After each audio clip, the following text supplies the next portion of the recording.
Yeah, good day, good morning, 25th of September 2025.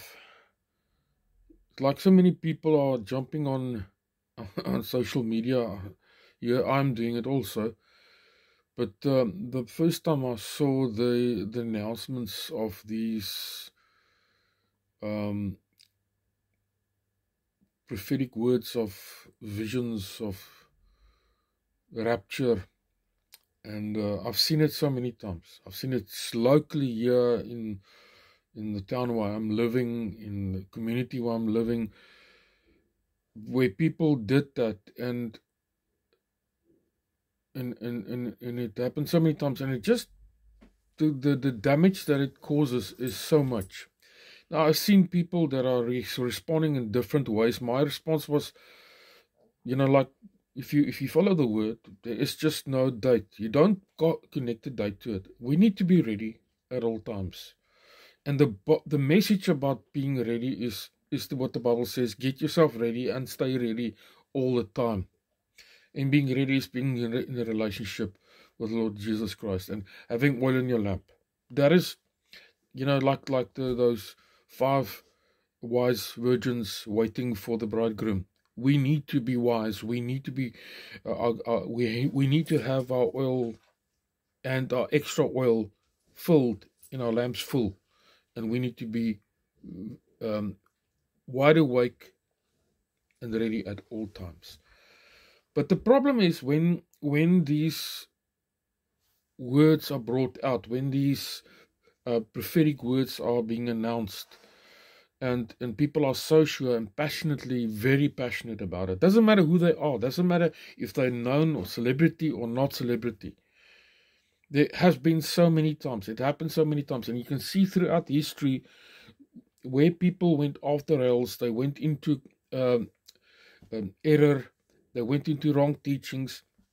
And they sound very clever, and the way they work with the word, and they do their work gymnastics, and they jump through hoops, and they take there a letter and they bring here a letter, use the Hebrew there, use the Aramaic there, use the Greek here, and do the codes and all the interpretation. It sounds so very clever, it sounds so very impressive, but it's confusing.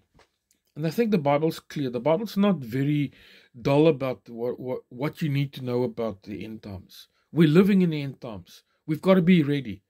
Even when your own life comes to an end, you've got to be ready at all times. And people get angry, and then some people react, and some people don't respond, and some people uh, attack the messenger. The message is clear that we cannot put a date to it. But the message is also clear that you've got to be ready at all times. And the people who make themselves guilty, you're playing with fire, and the fire is that you are causing God's children to stumble. And the right response, the Old Testament said a prophet that prophesies and his message doesn't come true, it's quite a severe punishment. Your life must be ended. We're not living in the Old Testament. But there's some people that judge this thing harshly, and other people just wants to show love to people. And I think if we are in error, we've got to repent. And if we are in error and we made a mistake, then we have to repent. Even if you passionately believe that you were right, then you have to repent. And that's the right thing to do. And you repent on the platform where you've made this known, where you've made your prophecy available that people hear this. So that's where you repent. And then, yes, we've got to accept you and we've got to pull you in with love. But then you can't go and do the next time coming, you can't do this again. Because your credibility has now been damaged, and the people who believed you has now carrying doubt in themselves. And that's the problem.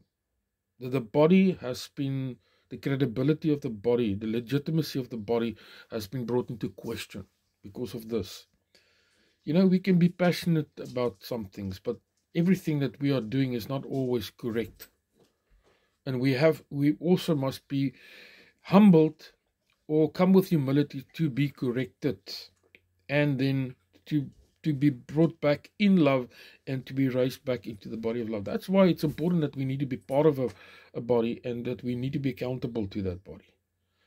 But if we are lone rangers out there by ourselves, doing our own thing, thinking everybody thinks they're right in doing what they're doing, but it's being part of the body and being accountable to that body, and then we also being willing to be corrected and lovingly corrected.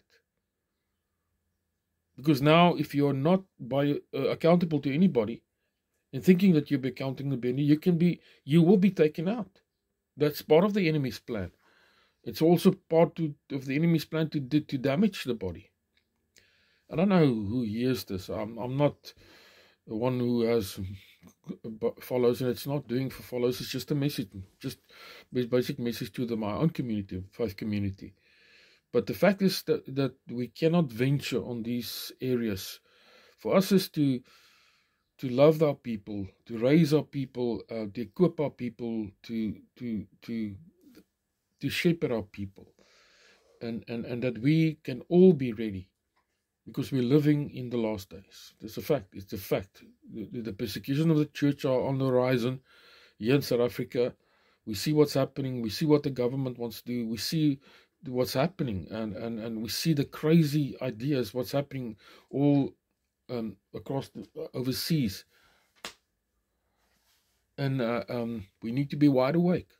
But the first and the most forced thing to be wide awake is that we need to keep our flame burning high, and we need to be in the fire of God, and we need to walk with that fire. We need to walk with the full of the Holy Spirit, and that's what we need to do.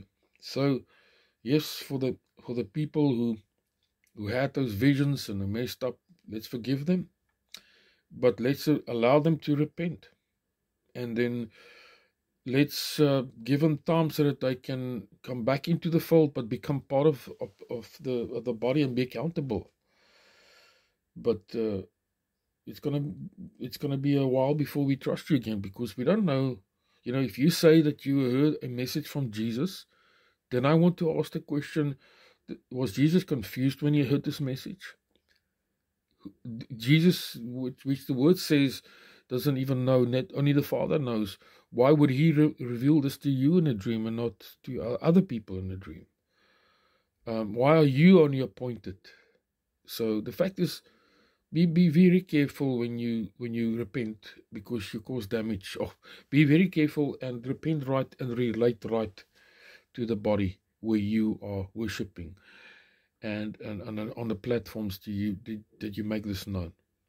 So God bless everyone that hears this message. It will be mainly for the people of my faith community, but we all accountable, and we all have to be accountable, and we all have to live in relationship, and that's the most important thing.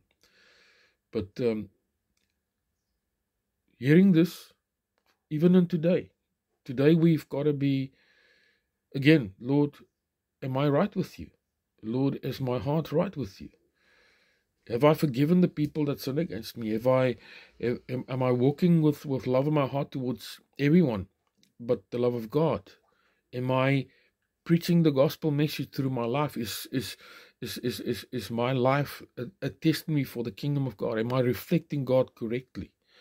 Am I reflecting Him right, that people can see Jesus in me? Am I responding with the fruit of the Holy Spirit?